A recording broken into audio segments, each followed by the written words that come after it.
Earning, building, growing. We can help along the way. For financial security, consider this. Well, good morning and welcome to Consider This program. I am your host, Joe Clark. And I'm Angi Kinser. So happy to have you along. Angi, we are going to talk about superheroes. And your finances. Yes, yeah. Everybody is waiting to see how you're going to pull this one together. So here we go. Alrighty. Well, we've all heard of, I think the guy's name was John Hodgman. He posed this question in 2001. We've all heard of this guy? We've heard of him because he has a power thought experiment. Would you rather, as far as superhero powers, he did a thought experiment that said, would you rather be able to fly or would you rather be invisible as far as a superpower? And he had he said, if you could fly, you can fly up to 1,000 miles an hour and up to 100,000 feet. But in your invisible, you can turn invisible, but anything you pick up is not. So what would it be? And it turned into this big psychological thing where psychiatrists would judge what your answer was. And so I thought it would be funny to see what your answer is. Don't you think it would be different per person? Yeah, it is. It just says a lot about your personality on which way you answer. But I think it would be different living in Indiana than if I lived in LA. You do? Yes. If in Indiana, if I'm caught in a half an hour of traffic, I'm irritable. If I'm in LA, I'm caught in a half an hour of traffic pulling out of my driveway. Yes. Right? So in LA, I would be more prone for certain to say that I would rather fly to get me from here to there. We used to joke about getting me a helicopter to get back and forth to the Lafayette office. Mm-hmm. Here, I don't know what being invisible would be good for, but it would be fun. Yeah. Right? It would be fun, especially around Halloween. I don't know. I'm a total extrovert. I think I would probably never want to be invisible. I would rather have the flight. Oh, are you permanently invisible? You couldn't turn it on and off? Well, I mean, it doesn't say. Well, come on. We got to have the rules. If it was your superpower, just like Superman, yeah, turn it on and off. Okay, so if you turn it on and off, then invisible will be all right. Inevitably, what he decided was the question is, ultimately, who do you want to be? The person you hope to be or the person you fear you actually are? And so that's what that answers. Ooh, deep. That would especially be in the invisible part if somebody was there. All right. I don't feel invisible thanks to you folks who support the show. Keep the questions coming. You can always go online, talk to FEG at yourlifeafterwork.com. Go to our website at yourlifeafterwork.com. Put it on Facebook at Financial Tidbits, our Facebook page. Grant is manning the line tonight so you can ask questions, put in comments. We are more than happy to have you. We're going to talk about superheroes of your finances tonight. Hopefully you're not invisible, and hopefully you're not going to fly. Hey, I'm Joe Clark, your host. Stay with us. We're going to have a lot of fun. 800-928-4001. Hey, folks, thanks for tuning in on the streaming video. Don't forget, you have the ability to put in the questions and actually have them addressed right now tonight. That's what we're here for. For you guys, the rest of the folks get to hear the show off the podcast or off of radio stations later on, so they don't get to ask those questions. But if you've got a question that we don't get to tonight, or something that you want to ask later on after you see the show notes or whatever, don't hesitate to put it in. We'll talk about it on another show, or somebody on the planning team will get back with you directly and get ready to go from there. So, Angi, our first topic is? We're going to talk about the Mega Roth. The Mega Roth. And how powerful it is. Beautiful, beautiful. Ready to roll. All right, Casey. Well, good afternoon and welcome back to Consider This program. I'm your host, Joe Clark. And I'm Angi Kinser. Happy to have you along. The theme of the show is superheroes. And if there is anything that is super and heroic, it is tax-free money. I talked to my CPA today, and we're looking at some of the information that's going to have to be reported to them in April. So I am very interested in anything that helps with the taxable scenario and situation. So we're going to talk about the Mega Roth. Go ahead, Angi. The Mega Roth is powerful, and we're asking, are you missing out on this supercharged? It's like a speeding locomotive.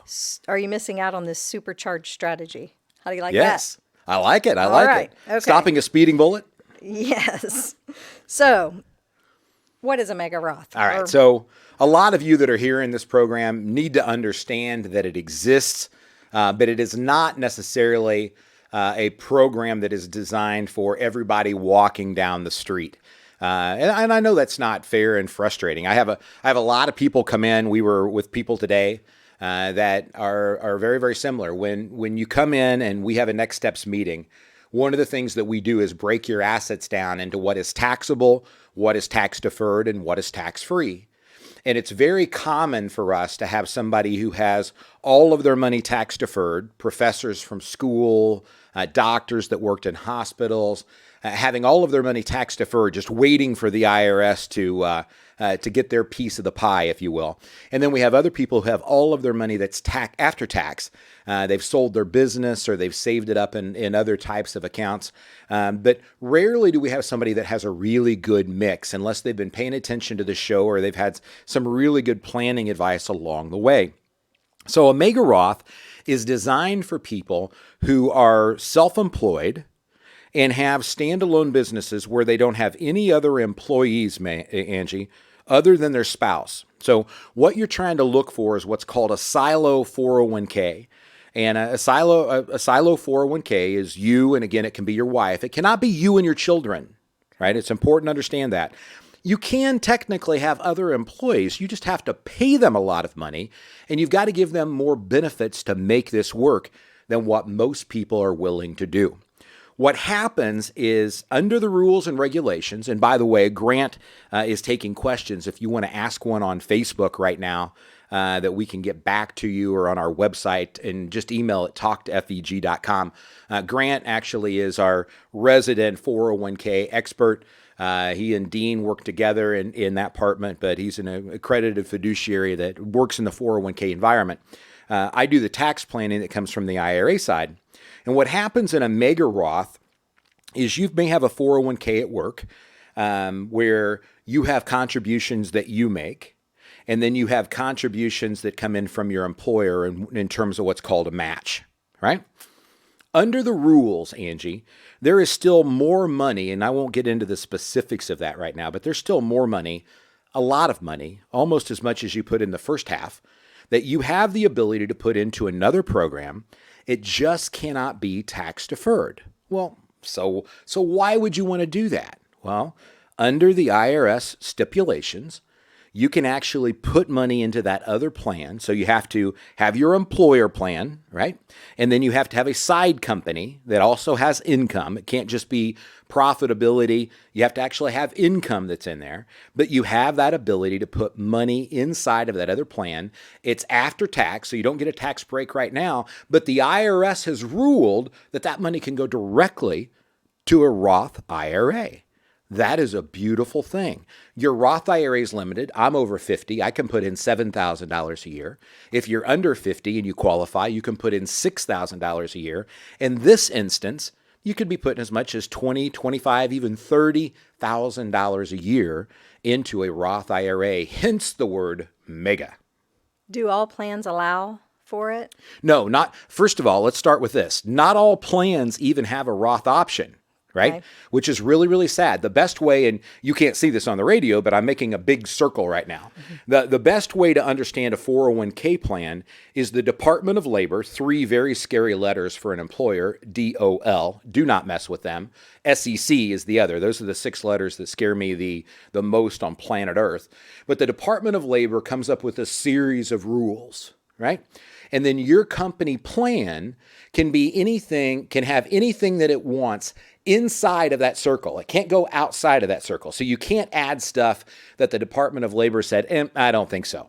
So for instance, you're part of our 401k plan, Financial Enhancement Group. All of our team is involved in our 401k plan. We have 100% participation in that regard. And you'll hear somebody on the radio say that 401k plans allow for loans. Now, Angi, if you ever called to get a loan out of your 401k plan, you would find out that we don't have those at the Financial Enhancement Group. I don't believe in people pulling money out of their 401k for put and take events. So the Department of Labor says, yes, Joe, you could choose to add loans. I say, well, thank you for that, but no, thank you. we pass on that. It's the same thing with a Roth option. So you have to have the Roth option, obviously, to be able to do the quote-unquote Mega Roth. But again, what you're looking for is a silo plan. If it's just a husband and wife, it keeps you out of dealing with the third-party administrators, keeps you out of dealing with some of the reporting that you have to do as you would have with other employees, which get into some of the costs and some of the reasons that smaller employers don't have them in the first place. Now, does this strategy work best for people who have a higher income? Yes. Okay. And not just a higher income, but an income that you can split, right? You've got to be able to put it in many cases in multiple places to be able to do that. So think about a doctor that works at a hospital that has a higher income, but also has a private practice. That private practice where he may be a standalone or she may be a standalone employee, they are the people where that Mega Roth really comes into play. Okay, we got a question. At what federal tax rate should I not consider using Roth strategies? So this is very much a gray area for multiple people. And at the end of the day, you have to figure out what your tax bracket you believe will be in your later years in life or upon what we call your life after work, or some people would call retirement. If you're a business owner, there is a large probability that your income really isn't going to go down. If you are a service provider that happens to get paid a lot, it is possible that your income would go down. You know, my CPAs that don't own practices may make a lot of money while they're working. My docs may make a lot of money while they're working, but when they retire, their incomes go down. Their tax rate is established around the standard of living and the amount of money that they've saved. A Roth contribution for them may not make as much sense. I'm very, very fortunate to be the largest shareholder for the Financial Enhancement Group. I don't see me ever, quote unquote, retiring unless my mind goes and I can't do it. And number two, from a business standpoint, my income will be, I would hope, would continue on into my later years. So I put money into the Roth option, regardless of the tax bracket that I happen to be in at the time. But the formula, what you have to ask yourself, and thank you for the great question, what you have to ask yourself is, what do you believe your tax rate will be in the future? And that's based on how much income do you believe that it takes to take care of your retirement budget, to maintain your standard of living and your fixed expenses later on.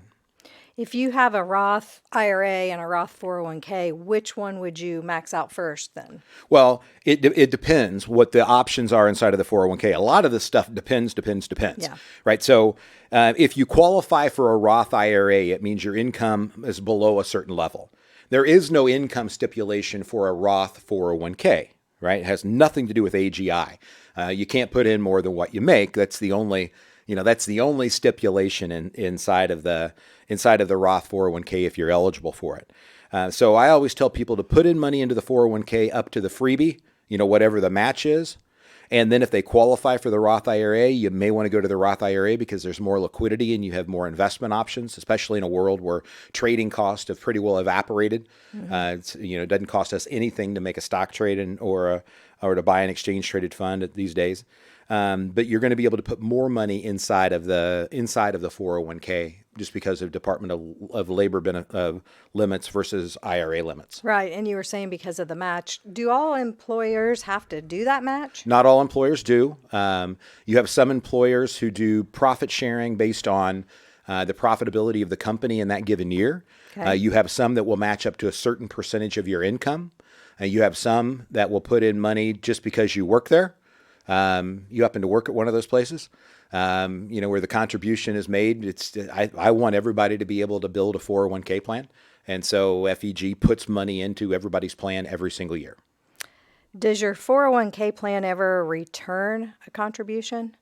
What happens in that is when you're an employer and you're deemed highly compensated. So there are rules about the weighting of wages in terms of who can put money in or not, and it's called highly compensated. So there's two reasons when money gets returned. It's when you put in more money than you could put in based on Department of Labor rules, and the company has to send money back because they withheld money out of your check that they shouldn't have. Once you've crossed that, $26,000 or whatever the threshold is for your age and the makeup amount. The second time though is when not enough people contributed enough money based on payroll, and the plan was deemed to be out of whack, is my favorite way of saying it, and then you're not allowed to contribute as much. So we've got a case right now where they're shutting the 401k plan down because they couldn't contribute as the owners because of wages. What does your employer mean by saying in-service non-hardship? That is non-hardship distribution. So that's one of the things that we help people with when they come into the office. We'll have people that are 55, 60 years old, 65, that are still working, don't want to quit, and they'll say, hey, we really can't work together because my money is in a 401k. And I'm not telling you that everybody should do this, but we'll sit down and examine the options, the other things that are going on. And many times those people are eligible for what's called an in-service non-hardship distribution, where they can continue to work, continue to contribute to the 401k, but we can take money out of the 401k and put it that they have existing and put it into an IRA to provide other types of financial planning, perhaps Roth conversions, but to get them set up for some of the tax stuff. Great questions, Angi. Superheroes, Mega Roths, good things to have on your side if they work. So is the Roth IRA. We'll get to more of that later. Call Angi at 800-928-4001. Get signed up for your Next Steps meeting. We'll take a break and be right back. Hey, great question, folks. Keep them coming. Certainly appreciate it. The Mega Roth is a wonderful thing. And the question you ask is prioritizing where money goes first and when. There's actually a whole worksheet that we have to help people walk through that and understand what's going on and how to look at their money. Where's a dollar going to go when it's best served? You know, we get asked the question all the time, should we pay off debt? Should we invest? Should we save? What should we do? And that's just one of the answers that we are able to go to. What's next I have is gold, kryptonite in your portfolio. Is that right, Yeah. Ange? All right, here we go. Casey. Well, good morning and welcome back to Consider This Program. I am your host, Joe Clark. And I'm Angi Kinser. We are having a superheroes, that is, theme tonight. Yes. And Angi has constructed a series of questions and things she wants to talk about. And this one sounds like it's shiny. Yes. Is gold considered kryptonite in the investment world? And it says, should you own precious metals in your portfolio? Now, it says, who's it? It. Who's it? I want to meet it and they. One of these days, you ask in the opening, my superpower. Do I want to be invisible or do I want to fly? No, I simply want to meet they. Okay. They say. My ex-father-in-law always used to say they were voted number one. And I was like, by who? Oh, well, yeah. Who? So, why is owning gold like a controversial thing? Or what? I mean, gold has had a so there's a we could spend the whole segment on this, so I want to try to go as quickly as I can. But gold has had an interesting history. We had a period of time where the government could only print dollars equal to the amount of gold reserves that it had. Okay, so for every dollar it had the amount of gold. The value of the dollar was technically based on what the price of gold was, so the value of the dollar fluctuated with the price of gold. Then in the Nixon regime, all the gold was taken away, right? You had to kind of cough up your gold, so to speak. And now it was a fiat currency where it was based on essentially your full faith and trust in the U.S. government, which evidently still works because you still work for money. I still work for money. The Kroger still takes the money for our groceries. So you have those two things. So what happens is there's a lot of bad information about how gold reacts to portfolios and to inflation and to things like that. We said earlier in a market carver this year, and if you don't know what that is, every week we send out a 5 to 7 minute video newsletter over what we believe is going on in the market. You get it every Thursday morning at 11:04 Eastern Standard Time. It's free. Just go to our website at yourlifeafterwork.com and get signed up for it. Happy to have you. But I talked about gold in there and some of the things that are there. The one thing that you need to recognize is anything that I say on the show. I'm a registered investment advisor with the SEC. We've got a little over $550 million at the time of this taping that we manage and take care of. I'm a certified financial planner. I am held by all sorts of scrutiny, things that I can and cannot say. The gold people who sell gold on the radio or on CNBC who tell you that we're in a recession, the value of the dollar could fall to zero. Gold has always been a protector. They have zero regulations, none at all. And so you have people who say things and you believe what they're telling you is accurate, but it really is not necessarily an accurate statement at all. So you can have a lot of confusion. Can gold act as a hedge against inflation and deflation? There are people who believe that. And you can argue back and forth. I've always said, if you really think it's going to get really, really, really bad and ugly, buy cigarettes and little whiskey bottles, because people will trade their bread for whiskey and cigarettes. I've witnessed this happening. You're going to shave off a little sliver of a gold bar. I mean, what exactly are you going to do in a time of crisis? I can't feed Barb or my dog, in the middle of a crisis with, and I don't want your gold, right? Bring me food, right? That I need. So in a crisis, my answer is still no and will remain no. Short term, because people do things based on responding or reacting rather emotionally as opposed to responding, you can watch the price of gold change as parts of the economy change because people believe what you just said to be true. And at the end of the day, as Andrew would tell you, our chartered market technician, price says everything. If gold goes up because inflation goes up, then apparently it's a hedge, right? It doesn't always work that way. The thing I said on the market carver, that's where I started earlier this year, is if you bought gold in, I think it was 1980, sometime the middle of this year, inflation adjusted, you actually got back to even. 40 some years later. What causes the price to go up and down with gold? Everything in life is supply and demand. On this planet, it's all supply and demand. It's not heaven. Right here, it's supply and demand. There is a limited supply and there is a massive amount of demand sometimes. When that happens, price will rise. No different than when corn, beans, desks, cars, shoes, beauticians, it doesn't matter. Supply and demand. And when demand falls, price falls. Okay. Does the Financial Enhancement Group have it in their portfolio? When we buy it through an exchange-traded fund, and we buy it because of price action, not because, quote unquote, of hedging or something of that nature that we're trying to do. But there have been times when we've bought an exchange-traded fund. It's GLD, and you're able to buy it. Keep in mind, if you buy that with after-tax money, it produces a K1 as opposed to a 1099. Inside of an IRA, it's not a big issue. Outside of an IRA, you're adding some complications to your tax return. So if you're not sophisticated in the tax world, you may want to stay away from that. We had a question. Is Bitcoin the next fiat currency coming in the future? And will the U.S. dollar be of no value? It's a very, very interesting question. One of my favorite authors, Clayton Christensen, passed away this year. And he wrote a book called The Innovator's Dilemma. And it really talks about the cycle of life of how we go through things. So, when something comes out, people go kind of, ha, ha, ha, ha, ha, ha, ha. They laugh at it and then they get mad and they sue them. And then eventually they have to capitulate and join them. And so in his book, he talks about Sony and the transistor. And how people laughed, and then all of a sudden, Zenith and Magnavox, companies that young people have never even heard of, that dominated the market with these huge TVs, tried to compete, and they just got ate up by Sony, and Sony ate their lunch, and those companies are out of business, if you will. So Bitcoin was kind of that way. When it first started, you had a lot of the big banks saying, this is not going to matter. It's, go away. Now we're to the point where China has already announced that they're going to have their own cryptocurrency. That's what Bitcoin is. And the federal government announced, or the Federal Reserve rather, announced that they're looking at forming their own to try to legitimize the system, if you will. I am not an expert in cryptocurrency by any stretch of the imagination. Will it decrease the value of the dollar?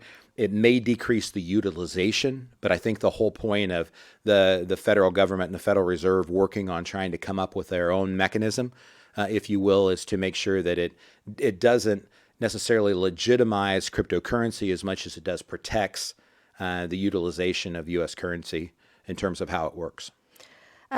We always talk about diversification. Is there a place for, maybe not just gold, but precious metals in general? Or? Yeah, sure. But not just to say that you own them, right?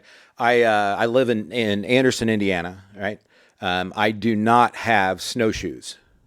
Now, I have boots that I can wear out in the snow, but I don't have snowshoes that I can go hike in, where if I lived in Anchorage, I would need those snowshoes, right? Things change, and it depends really where you are. I think some people try to put things in their portfolio just because they think they're supposed to. or they ought to. That's not the way we run our portfolios. We look for things that can preserve and ultimately grow wealth and keep you above an inflationary pressure that is certainly lurking in the back room and in terms of what's happening. So where we do use precious metals is to figure out what's going on. One of the things, again, I talked about on the market carver this week is the comparison of copper and gold. Both are precious metals by definition. And you may not think, knowing that you know how to build houses, and I don't, Angi, you may not think copper is a precious metal, but it is a precious metal. And what we always watch is the differential between copper prices and gold prices. And when you see that expand, it tells you that there's a lot of copper being bought, which is indicative of a lot of industrial movement that's taking place. People are buying stuff to build stuff, and try to go get lumber to build a house. It's an expensive proposition right now. So, do we think you should own it all the time? Not in my opinion. I don't think you should own anything all the time. I think you should own things all the time.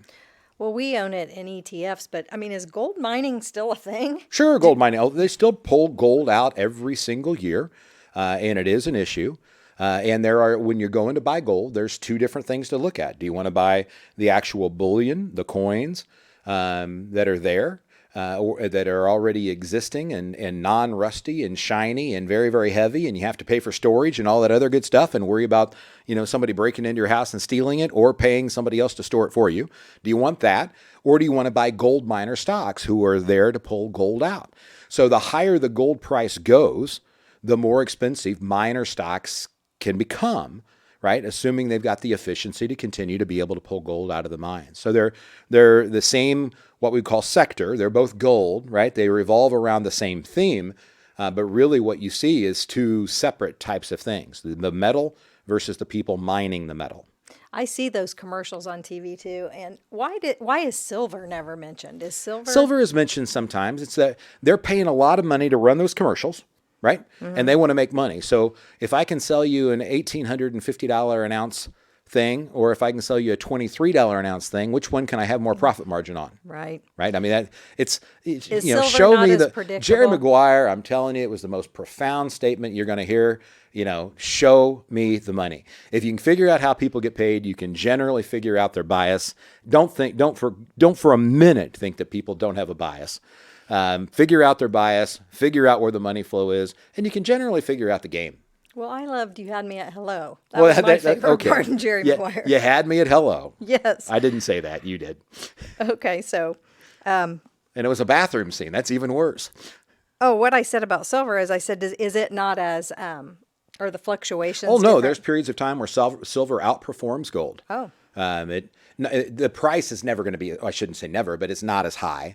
Platinum is higher, right?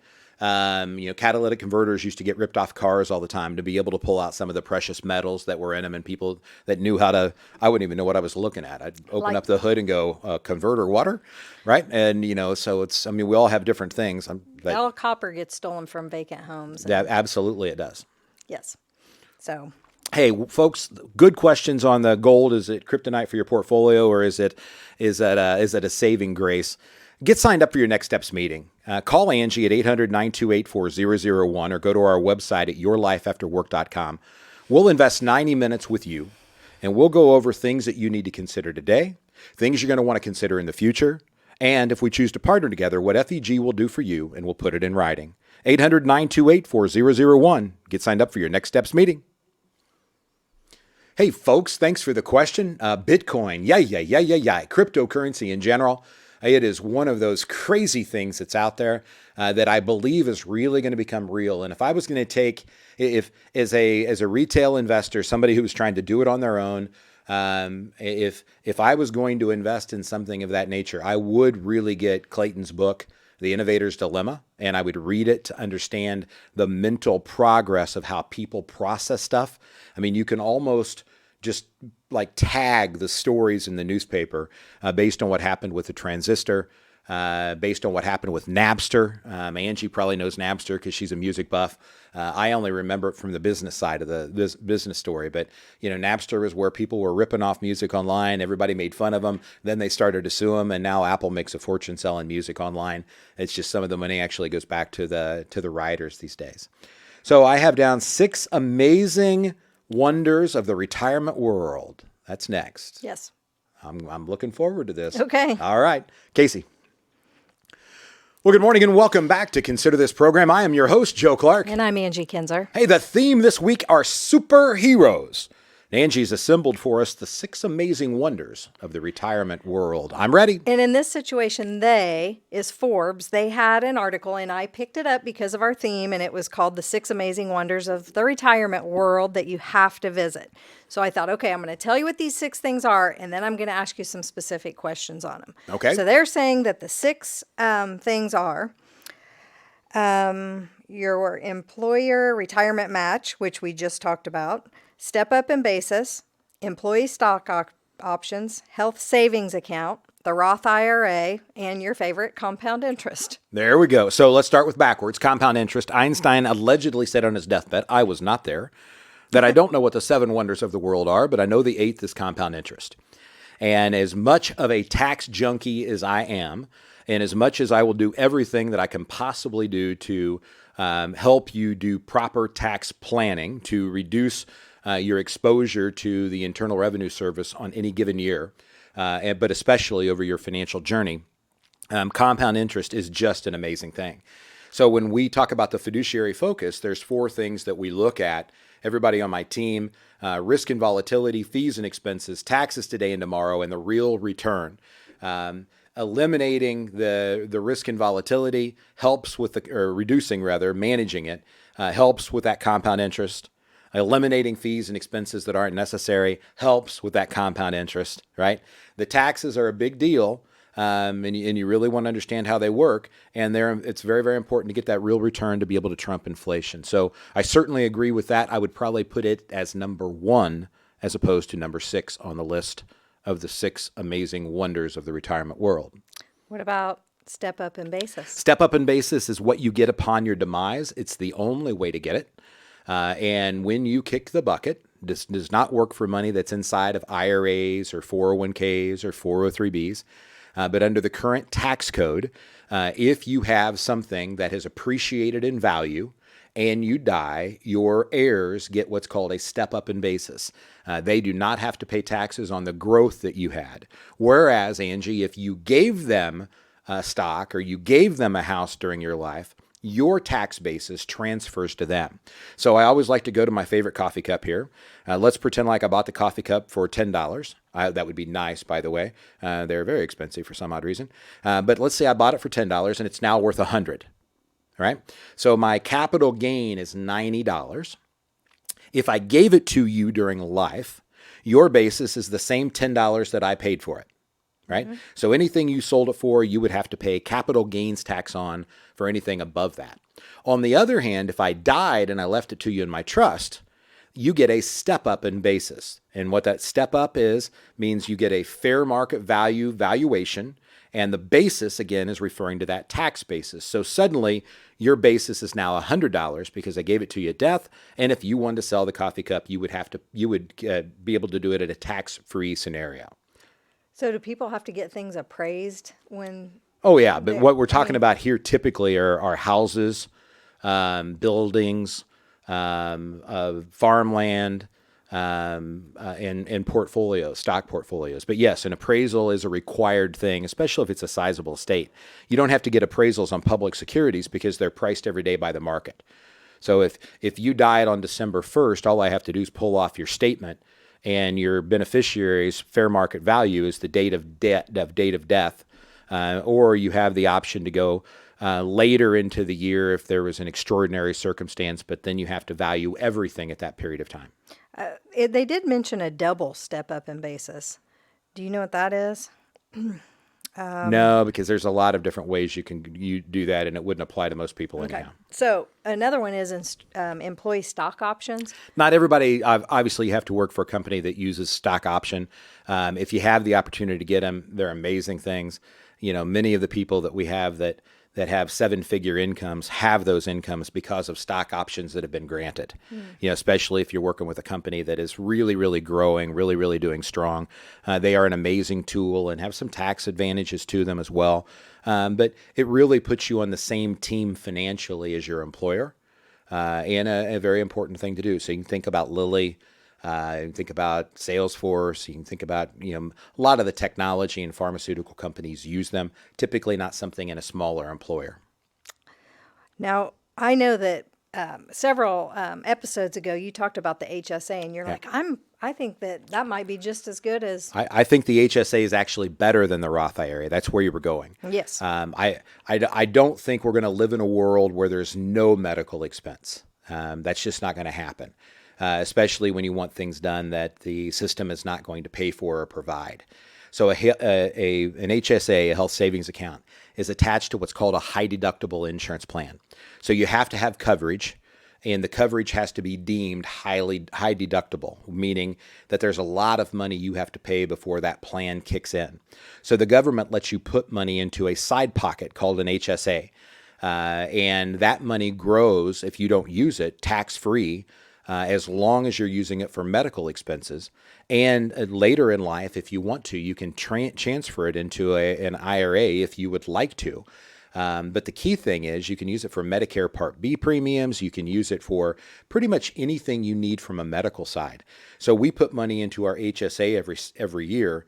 I look at it as like another place to be able to save and accumulate money for retirement. So Barb doesn't take money out of it to take care of our medical expenses. I just write a check. Now, not everybody has the financial luxury of being able to do that. I get that. But if you can preserve your HSA into retirement, I will tell you many people delay retirement over healthcare costs getting to age 65 because of Medicare. And that by the time, Angie, you and I get there may even change again. So if you've got money in HSAs, try to protect it and preserve it until you get to 65, in my opinion. Because that, in contrast to the college choice, Big difference. Yeah, because I know with those, if you don't use it for education, you can't do anything with it. 10% federal penalty on any of the growth that comes out of it. So yes, these are HSAs make 529s look like, bologna versus T-bone steak. Well, I mean, I think that's just great that you can save there, but it doesn't necessarily have to be medical expenses when you get And there's to that so many age. things in life that are medical. And remember, all tax policy, never forget this, all tax policy is social policy. So as we progress in life and the IRS or Congress rededicates what they believe HSAs can be used for, that can change over time. It also mentioned, and I know we talked about this in the last segment, the employer match. The employer match it's one of the first things. So we're talking about a 401k or a 403b, where employers put money in either on their own doing, or they put money in based on your contribution level. And so many of the cases will say, hey, we'll put in $1 up to every dollar you put in up to 5% of your income or 6% of your income. Sometimes it's 50 cents for every dollar you put in up to 6%. So you could put in 6% and effectively save 9 because your employer is going to put in another 3%, right? Always take free money. I have people say, Joe, well, you say don't have more tax deferred money, you want Roth money. Yeah, well, when it's free money, take free money, right? Now, the money that your employer puts in, by the way, has to be in the tax deferred part. It cannot be in the Roth option. It's just under the current code and the way that it works. But whether it's a 403b or a 401k, if your employer is going to put money in there up to the match, and then you have the decision as to whether or not you want to go to a Roth IRA on the outside or another type of retirement plan. Well, the Roth IRA is the sixth amazing wonder that was mentioned in this article. So why? So I would have going in order. I would have put compound interest first, the HSA second, the Roth third. The step up in basis affects some people, but not all people. The ESOP affects even less. And I forget what the other one was match. Oh, the employer match. Okay, that goes above. That's below the Roth. Okay. Well, it's tied with the Roth for third and fourth. We'll go there. What makes a Roth so I think amazing? everybody knows the Roth IRA's rules. by now, you have the ability, if you qualify based on an income situation, to be able to contribute off of earned income at any age. You can contribute to a Roth IRA. It will grow tax-free forever. You do not have to take required minimum distributions out of a Roth IRA. Not true with a Roth 401k, so don't get confused. But in the Roth IRA, you put money in, you don't get a deduction today, but you never have to pay taxes on the money you put in or on the growth ever, ever, ever again. And there are no required minimum distributions. Furthermore, if you want to get the money out, you're always eligible for your contribution without being exposed to any taxation. People forget that. People come in and they have $50,000 in a just-in-case account that's been sitting there for a decade. Well, let's just-in-case move it to a Roth. So you still have it, it's still available, it's still liquid, but let's make it tax-free forever until you realize you really don't need that amount of money sitting around it just in case of an emergency. And hopefully you never have an emergency, but if you do, you can get to the money. Now, there's also a 5-year rule in a Roth. And here's the interesting part, Angie. In a Roth, it's 5 years after you opened your first Roth IRA. It's not even that existing IRA. So when I taught at Purdue, I told my students, hey, if you've got an extra, if you worked, if you washed dishes like I did in school, or, whatever job you had, if you made $1,000, go to the Purdue Federal Credit Union, open up a Roth IRA, get it established and get it started. Because later in life, when you're able to contribute to them, you've already satisfied the 5-year rule. And what the 5-year rule says, you can essentially pull out money for anything the government says is okay without having to pay taxes on even the growth, like first-time home buyer, college education, things of that nature. And remember, all tax policy is social policy, so it changes from time to time. But those are the 6 wonders. Roth IRA is certainly one of them. HSA, step up in basis, employer stock option. Let's see if I can get this. Oh, the employer match. I forgot it again already. There was one more.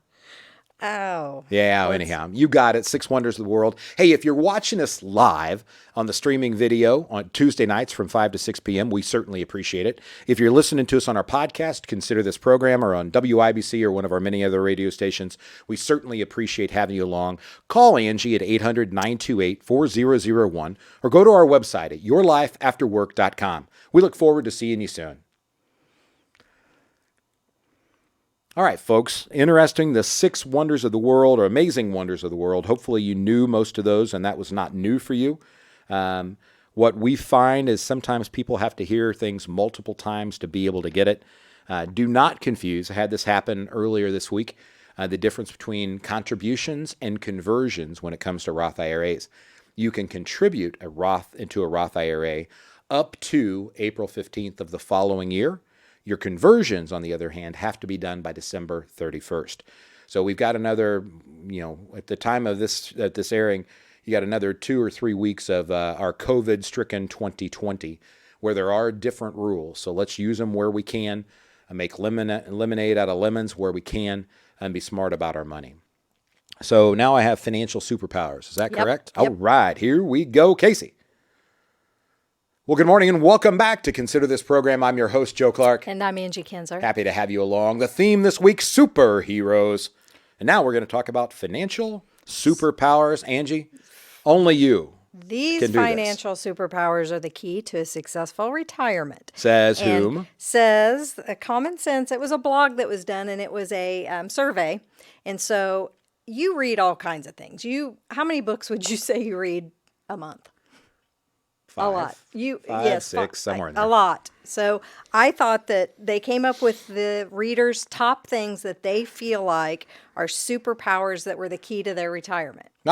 So I thought, I'll tell you what they are, and then you can comment on what you think about these. So the first one was the ability to delay gratification. It's huge. You hear me all the time tell people that, you guys did the heavy lifting. And I mean that seriously. I'm not the one that said no to Disney so that you guys would have money in your retirement accounts. I'm not the one that had to look at your kids and say no. I'm not the ones that didn't move into bigger houses or buy nicer cars. You guys did that. And by being willing to say no, you set forth a series of what I call strategic byproducts. in the sense that, one, you learned to live on less so that when you retired, you needed less to be able to maintain the same level of happiness, if you will. My brother was in Haiti the day after the earthquake hit. You may remember, it's been close to a decade now ago. It's a long time ago. And he called me that night to let me know he was safe. And he said, "Hey, Joe, they're in the streets singing and singing hymns and praising." And I said, "John, they had nothing yesterday. They have nothing today. Nothing's changed." And that may sound cold and bitter, but that's the truth. We have people who come into our office who retire on a six-figure income, who are just desperate because they're used to spending $150,000 a year. We have other people who come in who live on $50,000 a year who are just singing Yankee Doodle Dandy songs. I mean, they're just plumb tickled because that's the living that they got used to. So that delayed gratification allows for compound interest to work. It allows for you to be able to make decisions with discipline later on, and it is very, very helpful into your psyche of finance in terms of where you're going and how you function. I know that the families we take care of are really good savers.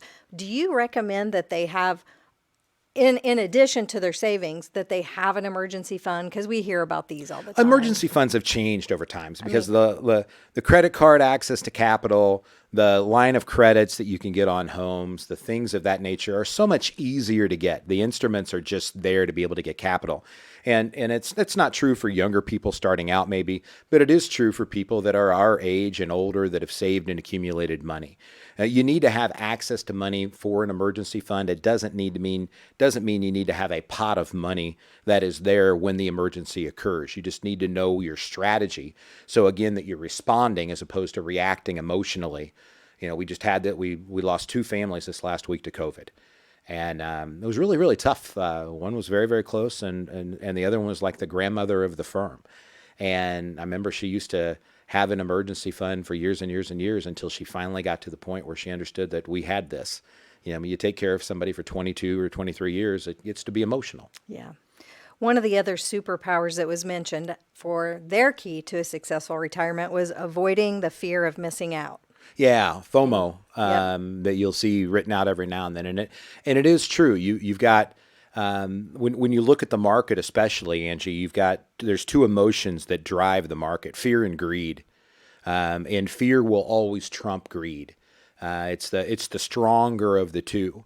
But what happens? We use a word called capitulation, and it's almost always associated with a negative market.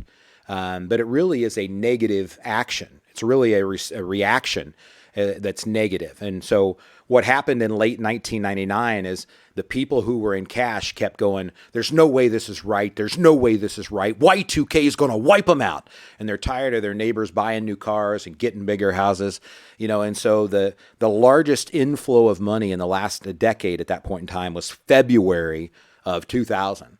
As people capitulated in the fear of missing out, of the market going even higher after Y2K didn't occur, right? Mm-hmm. And so they capitulated into the market. Now we have people professionals even, who bailed out of the 2020 market in March and in April, going, "There's no way this is right. There's no way this is right." Now, you know, at the time of this recording, they have to have a 40% correction to be right in the market. They have to have a steeper correction now than what they had in March in order to even be right. And so what you're having is people, including professionals, capitulate in, right? Their fear of missing out, and so they're starting to put money back in. And this is not me telling you which is right or which is wrong. I'm just always going to tell you there's a green R, that's the response. You need to know how to respond. And there's the red R, that's reaction that comes from fear and greed and emotion. That's dangerous. That'll wipe you out. We actually have a family a broker, somebody who's in this business by definition, who sent us his account earlier this year and just said, "I can't take it anymore." You know, because he did not have the discipline structures that we have in place that says, here's how you deal with the kind of volatility that goes in the market. Well, and besides that, even material things on keeping up with the Joneses. That's why we always recommend a budget, or we recommend a retirement budget. There's a difference, and there's a lot of reasons for that. Yes. Okay, so another superpower is being addicted to learning. Do you agree? That's a superpower? Yes. I mean, even if you're not managing your own assets, would you say that you should understand? Okay. So here's, all right. You've wound me up. I hope my last day on planet Earth, I learned something. My objective every week is to learn something new, meet somebody new, and share something new. I love to teach, I love to learn, and I love to meet new and interesting people. Those are just three of my passions that you've known as long as you've known me, and probably always will. Me learning about how to run a company. There's 29 people on our team. Me learning how to look at economics and manage money. All of that is valuable. And every now and then I read something that I don't know anything about at all. And it's fun, but I know that I know nothing about what I'm reading, right? And you can read a little bit and suddenly think you know a lot because you knew nothing before, right? So when I read a book on investing, I have the ability to look at it and go, that's just not quite right, or I don't agree. And after 32 years of doing this and managing $500 million, I have pretty much the credentials to argue with most people who write books, if I think something is wrong. But I know enough to be able to know that ain't right, or that's a really good point, one or the other.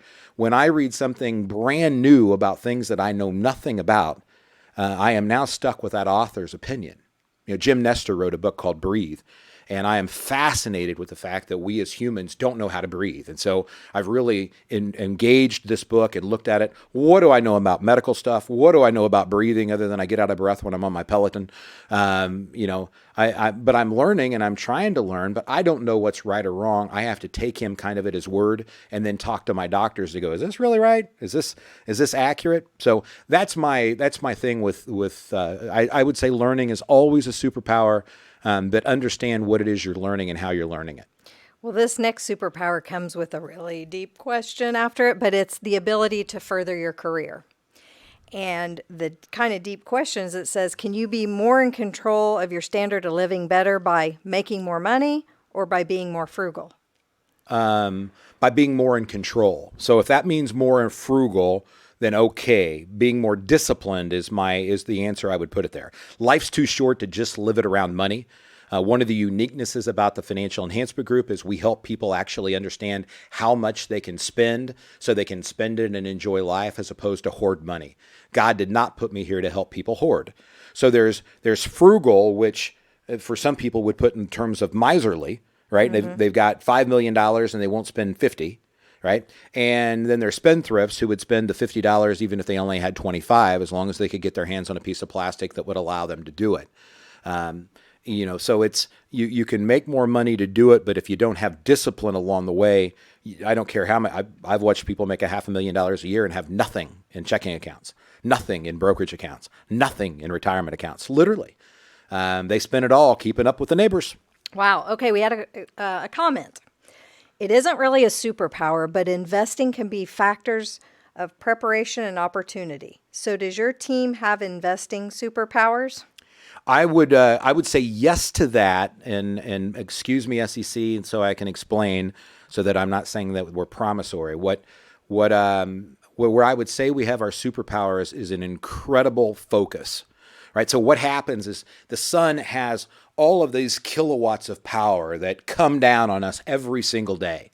And if you walk out in the sun, right, the worst you're going to get is a little bit of a sunburn, right? But it's huge amounts of power, astronomical amounts of power, right? Yet a laser has much less power, but can cut through a wall, can cut through a safe, can cut through metal, can cut through your car. Well, what's the difference? One is incredibly focused and one is not. And so I think our superpower is that ability to eliminate what my engineers would call noise, replace it with signal, and do it in a disciplined fashion where we know how to respond to events that we don't even know are coming. We didn't predict a pandemic, right? We didn't any more than Giuliani was able to predict that the trade centers were going to fall. But we'd done enough planning for enough other things. We started fire drills in October of 2019, in case something happened to the market. My planning team, our allocation team had already started to have those meetings just because the bull market had ran so far so long. Well, we were ready for this. not for what happened, but we were ready for other things. So our superpower probably is our focus and our attention to making sure that we continue to search for excellence in terms of our process. And then, we deal with what comes, but we deal with it in a very, a very measured manner, if you will. So the last one that was mentioned was the ability to be uncomfortable. You have to deal with the fact that you don't know what you don't know, and there's going to be things that happen in the future that are going to come, good and bad, that we're not going to be aware of until they arrive, which is why how you respond is much more important than how you react. 800-928-4001. Give Angi a call. Hey, thanks for the observation and the question. So true. That it is a superpower to be able to be focused. And I really believe that is our thing. I was so proud, and I think I said this last week, it was like being a proud papa. I turned on our planning team meeting. The franchise, the what I call the franchise model is when you have companies that all have the same name, and the people inside of the companies behave differently, right? Even McDonald's, the most famous franchise of them all, like Rudolph the Red-Nosed Reindeer, right? Even McDonald's now has stuff in their menus in some place that they don't have in others, right? But they still operate in the same core. So you've got these companies that have the same names, but really the people inside are independent, operating in their own thing. Whereas the financial enhancement group may be smaller than those big companies, but everybody operates under the same process, that same mantle of here's how we're going to get the job done. And looking at we have our planning team meeting every other week where all my planners have to be on there. So I'm looking at the Brady Bunch on this Zoom screen. There's 9 people on the screen, including a CFA, 2 CFPs, and a CPA, and 5 other very, very bright people that are well experienced in this industry. And we're sharing ideas around particular cases to make sure that we would all answer them in the same way. That's that focus that I'm talking about. It's making sure that everybody is held to task to know what it is that they're really doing. But great question. Thank you. All right. You ready? For our outro. Casey. Well, good morning and welcome back to Consider This Program. I am your host, Joe Clark. And I'm Angi Kinser. Happy to have you all along. Hey, this was a big week in history. Indeed. So today, I know that this is Tuesday when we're doing this. It's we tape the show live on Tuesday. We stream it live. Don't forget, 5 to 6 p.m. if you want to join us. So on December 8th in 1980, John Lennon died. And I know that you don't even think that's a big deal, but it was a big deal. I didn't say it wasn't a big deal. Compared to something else that happened this week, there's nothing on that list. Another thing that happened in 1903 was the Wright Brothers. Okay, that was a big deal. Flight. Kitty Hawk was happened. I did not know that was this week. And on December 1st in 1955, Rosa Parks was arrested for refusing to give up her seat on an Alabama city bus. That was a big deal. December 7th, 1941. That's the one that I was I was frustrated with Angi, and I told her that when we started to have this conversation. What's new? Other than me, I only saw one other person that put something on Facebook about it being Pearl Harbor Day. And I saw multiple people who put things about John Lennon, and it's kind of like, what in the world has happened to my world? Well, I mean, it's just 40 years ago, so it just, I don't know. Yeah, and what happened December 7th you don't of have 1941? To compare the two. Well, no, but They're both... of course you have to compare. Everything is relative, right? Anyhow, I get it that for those that were Beatles fans, that was probably a really big deal. And I know Yellow Submarine and maybe one other Beatles song if I work. Hey Jude, was that one? Yes. Yeah, I'm not a music person, in case you haven't figured this out yet. Yes. The Rosa Parks deal was a big one. I did not know that was this week. Either. And then the Wright Brothers. But hey, and Kitty Hawk obviously was a big deal. But thank you for those of you who have people who serve or have served. Thank you for your service. The price that people paid reading the Congressional Medal of Honors that came out of that day on Pearl Harbor Day, the things that people sacrificed that never knew about this day or the awards they won because they paid the ultimate price so that we could have the world we have, and to ignore that and not to acknowledge it more than we have is not acceptable in my world. So if you ever get the chance to go to Hawaii, make sure you go to Honolulu and go out to see the Arizona and then go to the other islands. Honolulu is Chicago in the middle of the ocean, but going to the Arizona and understanding how that is and watching oil still seep up is a very, very humbling experience, and people paid a big price.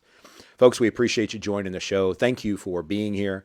Give Angi a call at 800-928-4001, and we'll see you again next week. Be safe. Folks, it's a touching thing. You know, we had family. I think I had 4 uncles in World War II on my mom's side.